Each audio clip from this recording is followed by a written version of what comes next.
അയ്യോ ഒന്നും പറയണ്ട എന്റെ കുട്ടപ്പേട്ട. ഈ ഗസറ്റഡ് യക്ഷി ആദ്യം ഇറങ്ങുന്ന ആഴ്ച 50,000 കോപ്പി കൂട്ടി. ഇപ്പൊ ഇതാ 4-ാം അധ്യായം ഇറങ്ങുമ്പോ ആകെ ഇരിക്കപ്പെടുന്നില്ലാതിരിക്കുക. നാനാ ഭാഗത്തുനിന്ന് ഏജന്റുമാരുടെ കത്തും കമ്പിയും കൊണ്ട് ആഫീസ് നിറഞ്ഞിരിക്കുക. കോപ്പി പോരാ പോരാന്ന് പറഞ്ഞോണ്ട്. ഇങ്ങനെ പോയാ 10 ലക്ഷത്തിൽ നിൽക്കും തോന്നുന്നില്ല. ഒന്നാമത് കോട്ടപ്പുറത്തിന്റെ റേപ്പ് കേസാ ഇത്രയും ബഹളത്തിന് കാരണം. കർത്താവിന്റെ കൃപ എന്നല്ലാണ്ട് എന്താ പറയാ. ഞാൻ പിന്നെ വിളിക്കാൻ കുട്ടപ്പേട്ട. വാതിൽ തട്ടുന്നു, ഏജന്റുമാരായിരിക്കും. Yes coming. Sir, advocate Nambiar വന്നിട്ടുണ്ട്. വരാൻ പറയേ. ആ വരണം നമ്പ്യാർ, വരണം. ഇരിക്കണം. എന്താ അവിടെ കസേരയില്ലേ? ഉണ്ടല്ലോ, ഇരിക്കി. ഗസറ്റഡ് യക്ഷി എന്ന നോവലിലെ നായിക തഹസിൽദാരല്ല, മുനിസിപ്പൽ കമ്മീഷണറാണെന്ന് നിങ്ങൾ പറയുമായിരിക്കും. യഥാർത്ഥ സംഭവങ്ങളാണ് നോവലിൽ പറയുന്നതെന്ന് തെളിയിക്കാൻ ചിലപ്പോൾ എനിക്ക് കഴിഞ്ഞില്ലെന്നും വരും. പക്ഷേ റേപ്പ് കേസിലെ പ്രതിയും നോവലിസ്റ്റും ഒരാളായതുകൊണ്ട് സാമാന്യ ബുദ്ധിയുള്ള ഏതൊരു ജഡ്ജിക്കും അദ്ദേഹത്തിൻ്റെതായ നിഗമനങ്ങളിലെത്താനും നിങ്ങളുടെ ഈ സ്ഥാപനം പൂട്ടിക്കാനുള്ള തീരുമാനങ്ങൾ എടുക്കാനും കഴിഞ്ഞെന്ന് വരും. ഞാൻ താങ്കളോട് പൂർണ്ണമായി യോജിക്കുന്നു. പക്ഷേ ഇത് ഇന്ത്യ മഹാരാജ്യമായതുകൊണ്ടും എന്റെ കയ്യിൽ ആവശ്യത്തിലേറെ പണമുള്ളതുകൊണ്ടും വേണ്ടി വന്നാൽ സുപ്രീം കോടതി വരെ പോകാമെന്ന വിശ്വാസമുള്ളതുകൊണ്ടും താങ്കളുടെ ഭീഷണി ഈ മാമച്ചനോട് വേണ്ട എന്ന് പറയാൻ ഞാൻ ആഗ്രഹിക്കുന്നു. നിങ്ങളുടെ ഈ പീറ നോവലിസ്റ്റ് ഉണ്ടല്ലോ, അയാൾ ഒരു റേപ്പ് കേസിൽ ജാമ്യത്തിൽ ഇറങ്ങിയ ആളാണെന്നും ഈ കേസിലെ സ്പെഷ്യൽ പ്രോസിക്യൂട്ടറായ ഞാൻ വിചാരിച്ചാൽ പലവിധ വകുപ്പുകളിലായി അയാൾ എത്ര വർഷം വേണമെങ്കിലും അകത്താക്കാൻ സാധിക്കുമെന്നും ഓർമ്മിക്കുന്നത് നന്നായിരിക്കും. ഓർമ്മയുണ്ടല്ലോ. ഈ നോവൽ പ്രസിദ്ധീകരിച്ചില്ലെങ്കിലും നിങ്ങളും നിങ്ങളുടെ ആ അലബലാതി യക്ഷിയും അതിന് ശ്രമിക്കുമെന്നറിയാലോ. അപ്പോ എന്ത് പ്രത്യാഘാതവും നേരിടാൻ ഒരുക്കമാണെന്ന് അർത്ഥം. അതെ. ഒരു കോംപ്രമൈസും ഇല്ല. കോംപ്രമൈസ് ആയിരുന്നു ഉദ്ദേശമെങ്കിലും ഭീഷണിയുടെ ഭാഷ പുറത്തെടുത്ത എന്തിനാ? ഈ മാമച്ചൻ ഒരു പേടിത്തൂറിയാണെന്ന് വിചാരിച്ചു അല്ലേ? മീൻ കച്ചവടത്തിൽ തുടങ്ങിയതാ ഞാൻ എന്റെ ജീവിതം. പിന്നീട് റബ്ബർ എസ്റ്റേറ്റ് ആയി. റബ്ബറിന് വില കുറഞ്ഞപ്പോ ഞാൻ സാഹിത്യത്തിലേക്ക് കിടന്നു. ആ എന്നോടോ? മിസ്റ്റർ, അവിവാഹിതയായ ഒരു ചെറുപ്പക്കാരി അപമാനിച്ചിട്ടല്ല നിങ്ങളുടെ വാരികയുടെ സർക്കുലേഷൻ കൂട്ടേണ്ടത്. അവിവാഹിതനായ എന്റെ നോവലിസ്റ്റിനെ കള്ളക്കേസിൽ കൊടുക്കാമെങ്കിൽ ഇങ്ങനെയും എനിക്ക് എന്റെ വാരികയുടെ സർക്കുലേഷൻ കൂട്ടാം. ഇനി ഞാനൊരു കോംപ്രമൈസ് പറയാം. കോട്ടപ്പുറത്തിന്റെ പേരിലുള്ള റേപ്പ് കേസ് പിൻവലിച്ചിട്ട് ഇങ്ങോട്ട് വരൂ. ഗസറ്റഡ് യക്ഷിയുടെ പ്രസിദ്ധീകരണം നിർത്തുന്ന കാര്യം അപ്പൊ ആലോചിക്കാം. ഇല്ല, ഇനിയിപ്പോ ഒന്നും നോക്കാനില്ല. ആ സ്കൗണ്ടറലിന് മാക്സിമം ശിക്ഷ വാങ്ങിച്ചു കൊടുക്കുക. എന്നിട്ട് ജയിലിനകത്തിട്ട് അവന് എഴുതുന്ന കൈയുണ്ടല്ലോ, പോലീസുകാർക്ക് കാശ് കൊടുത്ത് ആ കൈ തല്ലി ചതക്കുക. നാട്ടുകാരുടെ മുമ്പിൽ വിഴുപ്പലക്കണ്ടല്ലോ എന്ന് ഓർത്താ കോടതിക്ക് പുറത്തു വെച്ച് തീരുന്നെങ്കിൽ തീർന്നോട്ടെ എന്ന് കരുതിയത്. ഇപ്പൊ എനിക്ക് മനസ്സിലായി, ഈ വൃത്തികെട്ടവന്മാരെ വെറുതെ വിട്ടാൽ സമൂഹത്തിന് തന്നെ അത് വലിയ ദോഷം ചെയ്യും. പ്രിയ പറഞ്ഞതാ ശരി.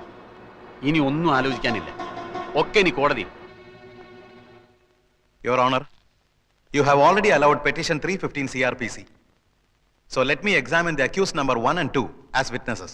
Yes, you may proceed.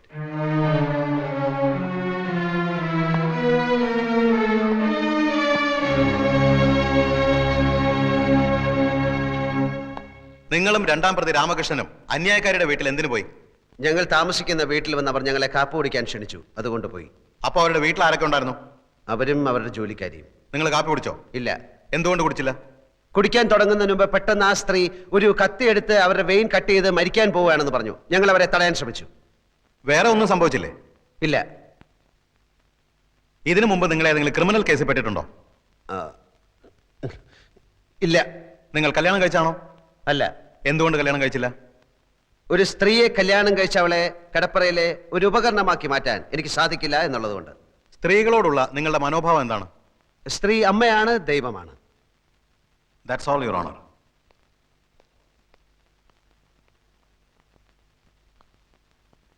ദൈവത്തെ അപമാനിക്കലാണോ നിങ്ങളുടെ ജോലി? എന്റെ ജോലി കഥ എഴുത്താണ്. അല്പം മുമ്പ് നിങ്ങൾ പറഞ്ഞു സ്ത്രീ അമ്മയാണ്, ദൈവമാണെന്നൊക്കെ. അങ്ങനെ പറഞ്ഞ നിങ്ങൾ ഗസറ്റഡ് യക്ഷി എന്ന ആഭാസകരമായ ഒരു നോവൽ എഴുതി സ്ത്രീ വർഗത്തെ തന്നെ അപമാനിക്കാൻ ശ്രമിക്കുകയാണെന്ന് ഞാൻ പറഞ്ഞാൽ നിഷേധിക്കാൻ പറ്റുമോ? നോവലല്ല, ജീവിതം. ഓഹോ, സ്ത്രീയെക്കുറിച്ചുള്ള നിങ്ങളുടെ കാഴ്ചപ്പാടല്ലേ ആ നോവലിൽ എഴുതിയിരിക്കുന്നത്? അല്ല, ഈ ലോകത്ത് നല്ല സ്ത്രീകളും ചീത്ത സ്ത്രീകളുമുണ്ട്. നല്ല സ്ത്രീകളെ നായികമാരാക്കി ഞാൻ ധാരാളം നോവലുകൾ എഴുതിയിട്ടുണ്ട്. പക്ഷെ ഗസറ്റഡ് യക്ഷിയിലെ നായിക ഒരു വൃത്തികെട്ട സ്ത്രീയാണ് എന്ന് മാത്രം. അന്യായക്കാരിയോടുള്ള പക തീർക്കാനല്ലേ നിങ്ങൾ ആ നോവൽ എഴുതിയത്? കാശിന് വേണ്ടിയാണ് ഞാൻ നോവൽ എഴുതുന്നത്.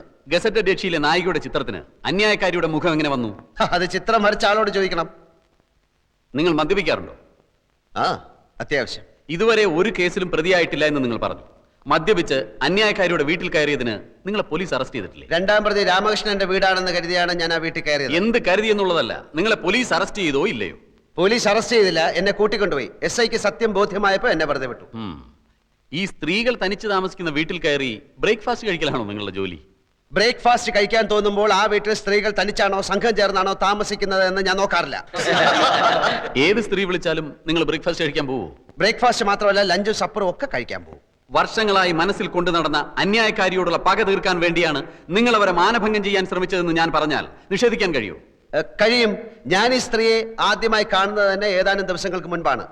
ഓഹോ, സ്ത്രീയെ കിടപ്പറയിൽ വെറും ഒരു ഉപകരണമാക്കി മാറ്റാൻ സാധിക്കാത്തതുകൊണ്ടാണ് നിങ്ങൾ കല്യാണം കഴിക്കാത്തതെന്ന് ഇവിടെ പറഞ്ഞു. അതെ. നിങ്ങളുടെ അച്ഛന്റെ പേര് കൃഷ്ണമേനോൻ. അതെ. അമ്മ ലക്ഷ്മിക്കുട്ടി അമ്മ. അതെ. ഇതാരുടെ കല്യാണക്കത്താണ്? ഇതാരുടെ കല്യാണക്കത്താണെന്നാ ചോദിച്ചത്. പറയൂ. എന്റെ കല്യാണക്കത്താണ്. എന്ന് വെച്ചാൽ സ്ത്രീയെ കിടപ്പറയിലെ ഉപകരണമാക്കി മാറ്റാൻ ഇഷ്ടമില്ലാത്ത നിങ്ങളുടെ വിവാഹ ക്ഷണപത്രം. നിങ്ങളുടെ ഭാര്യ ഇപ്പൊ എവിടെ?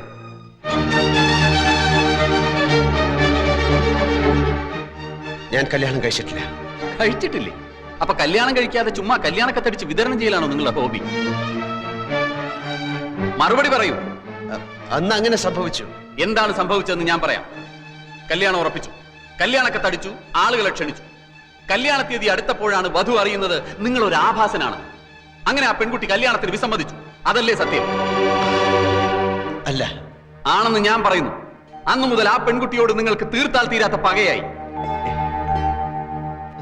അന്നത്തെ ആ പെൺകുട്ടിയാണ് ഈ കേസിലെ അന്യായക്കാരി പ്രിയദർശിനി എന്ന് ഞാൻ പറഞ്ഞാൽ നിങ്ങൾക്ക് നിഷേധിക്കാൻ കഴിയും?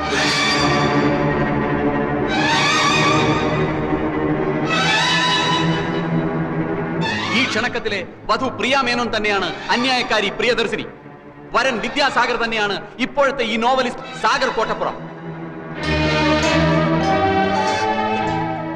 യുവർ ഓണർ, അന്ന് തന്നെ നിഷേധിച്ച പെൺകുട്ടിയോടുള്ള മുൻ വൈരാഗ്യം തീർക്കാൻ വർഷങ്ങളായി അവസരം തേടി നടന്ന പ്രതി ഒടുവിൽ ഈ കിട്ടിയ സന്ദർഭം ഇവിടെ ഉപയോഗപ്പെടുത്തുകയായിരുന്നു എന്നുള്ളതാണ് സത്യം.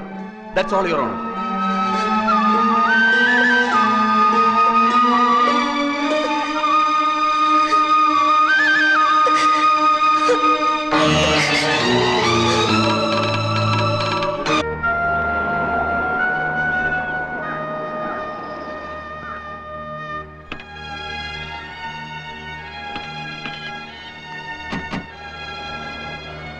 കല്യാണക്കത്തും പൊക്കിപ്പിടിച്ചുള്ള വക്കീലിന്റെ ചോദ്യങ്ങൾ. അന്തം വിടുന്ന നായകൻ ഒരു വശത്ത്, ഞെട്ടിത്തരിക്കുന്ന നായിക മറുവശത്ത്. ഈ കോടതി രംഗം അതേപടി ഒരു അധ്യായമാക്കാം. വായനക്കാരന്റെ കണ്ണു തള്ളും, ഞരമ്പുകൾ വലിഞ്ഞു മുറുകും. ചൂടാറുന്നതിന് മുമ്പ് ഈ മാറ്ററിന്റെ എഴുതി തന്നേക്ക്.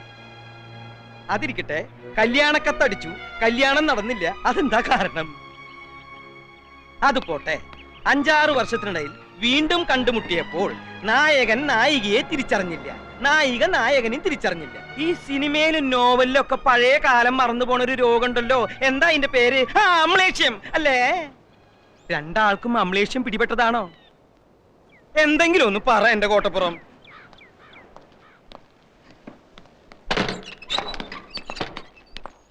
ഇപ്പൊ തന്നെ എഴുതി തന്നാ ഇപ്പൊ തന്നെ കമ്പോസിങ്ങിന് കൊടുക്കാം. നായകനും നായികയ്ക്കും അമ്ലേഷ്യം വേണ്ട, വായനക്കാര് വിശ്വസിക്കില്ല.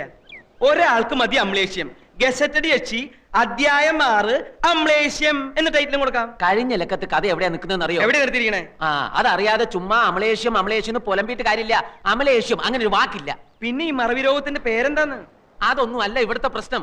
സാഹിത്യകാരൻ ജയദേവനെ അനിത വശത്താക്കി ദിലീപും ജയദേവനും ഈ പ്രശ്നത്തിൽ പൊരിഞ്ഞ അടി നടന്നു. ദിലീപ് മരിച്ചു, ജയദേവൻ ഒളിവിൽ പോയി. അവിടെയാ കഴിഞ്ഞ ലക്കം അവസാനിക്കുന്നത്. അടുത്ത ലക്കത്തിൽ പെട്ടെന്ന് എങ്ങനെ നായകനും നായികയും കോടതിയിലെത്തും? നായകനെ പോലീസ് പിടിക്കട്ടെ. എന്നിട്ട് നായകൻ പോലീസിനോട് പറയുന്നു നായികയുടെ പ്രേരണ മൂലമാണ് താൻ ദിലീപിനെ കൊന്നതെന്ന്. അപ്പൊ നായികയും പോലീസ് പിടിക്കും. അങ്ങനെ നായകനും നായികയും കോടതിയിൽ മുഖാമുഖം നിൽക്കും. വക്കീൽ ചോദ്യങ്ങൾ ചോദിക്കും. പെട്ടെന്നാണ് കഥയിൽ ട്വിസ്റ്റ് വരുന്നത്. അവർ പണ്ടെന്നോ കല്യാണക്കത്തടിച്ചിട്ടും കല്യാണം കഴിക്കാത്തവർ. അമ്ലേഷ്യം. എന്താ കുഴപ്പം? സാറിന്റെ അത്രയും മണ്ടന്മാരല്ല ഇവിടുത്തെ വായനക്കാർ. വായനക്കാർക്ക് അമ്ലേഷം പിടിപെട്ടാലും മതിയല്ലോ. എല്ലാം കോട്ടപ്പുറം തീരുമാനിച്ചോളൂ. പക്ഷെ എന്തെഴുതിയാലും വായനക്കാരന്റെ കണ്ണ് തള്ളണം, ഞരമ്പ് വലിഞ്ഞു മുറുകണം. ഒന്ന് എഴുതി തരൂന്നേ. ഒന്നിങ്ങോട്ട് വന്നേ. എന്തിനാ? അല്ല, ഒന്നിങ്ങോട്ട് വരൂ. കസേര അവിടെ ഇരുന്നോട്ടെ. ആയിരുന്നോട്ടെ. ദേ വരുന്നുട്ടോ കോട്ടപ്പുറം.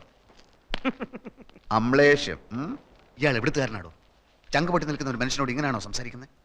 കോടതി രംഗം കഥയാക്കണത്രേ. കോടതിയിൽ കണ്ടത് അയാളുടെ ജീവിതമാണ്. അത് തന്റെ അളിഞ്ഞ വാരികയിൽ എഴുതാനുള്ളതല്ല. അളിഞ്ഞ വാരികയോ മഞ്ചാടിയോ? എന്നെ പറഞ്ഞാൽ ഞാൻ സഹിക്കും. വാരികയെ പറ്റി പറഞ്ഞാൽ പോടോ ഒച്ച വെക്കാതെ. എന്നോട് ഇറങ്ങി പോവാനോ? താൻ ഇറങ്ങണോ ആദ്യം? ഞാനാ ഈ മുറിക്ക് വാടക കൊടുക്കണേ, അല്ല തന്റെ അപ്പാപ്പനെ. എന്റെ കർത്താവേ. നമ്മൾ തമ്മിലുള്ള മുൻപരിചയമൊക്കെ ഞാൻ മറന്നുപോയി. കാരണം എനിക്ക് അമ്നേസിയാണ്. നമ്മൾ തമ്മിലുള്ള ധാരണ അനുസരിച്ച് കേസിൽ അനുകൂലമായ വിധി നേടിയെടുക്കുക എന്നുള്ളതായിരുന്നു ആവശ്യം. അതിന് വേണ്ടുന്നതേ ഞാൻ ചെയ്തുള്ളൂ. ഒരു കാര്യം മാത്രമേ എനിക്കറിയണ്ടൂ. എന്തുകൊണ്ട് ഈ വിവരം നേരത്തെ എന്നോട് പറഞ്ഞില്ല? പറഞ്ഞതുകൊണ്ട് കേസിന് പ്രത്യേകിച്ച് എന്തെങ്കിലും ഗുണം ഉണ്ടാവുമെന്ന് എനിക്ക് തോന്നിയില്ല. മാത്രമല്ല, ഞാൻ മറ്റൊരു രീതിയിലാണ് ചിന്തിച്ചത്. അയാളുമായിട്ടുള്ള ഈ പൂർവ്വബന്ധം ഞാനുമായി ഡിസ്കസ് ചെയ്യാൻ പ്രിയയ്ക്ക് താല്പര്യമില്ലെന്ന് എനിക്ക് തോന്നി. വിവാഹം നിശ്ചയിച്ചിട്ടും പ്രിയ അയാളെ അറിയുമായിരുന്നില്ല എന്ന കാര്യം ഞാൻ ഊഹിച്ചതേയില്ല. പ്രിയയെ അയാൾക്കും അറിയാമായിരുന്നില്ലേ? നമുക്ക് പിന്നീട് സംസാരിക്കാം.